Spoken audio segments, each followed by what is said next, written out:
I'll teach you a Tai Chi move that's usually done at the beginning of some Yang style sequences. And it's called Commencement, or it might also be called opening the door. So starting with the leg movements, you're going to do this move in a parallel stance. Feet parallel and shoulder width apart too. And the leg movements just involve rocking forwards and backwards. So you shift forwards, bringing the weight into your toes. You'll feel your toes grip the floor, but the heels are still in contact with the ground. And you shift the weight all the way back to the heels. The toes will feel weightless, but they're still in contact with the ground. And when you recenter, you sink down.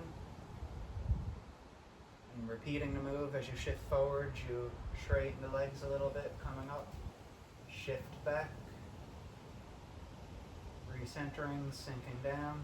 So a little bit of a circular movement here. Now adding in the arms.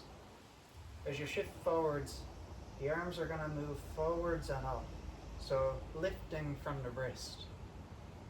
And the arms are going to stay parallel throughout this move.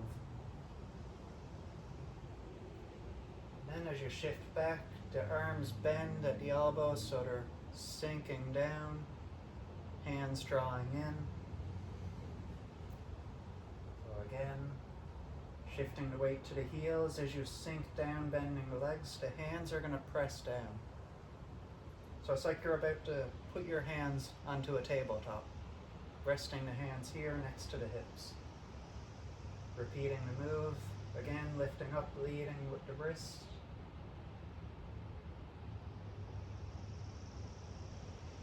So the hips trace a little circle, and so do the arms. So you can imagine it's like you're dusting off a welcome mat here. This is kind of appropriate because when you begin a Tai Chi sequence, it's like you're welcoming wellness into your life.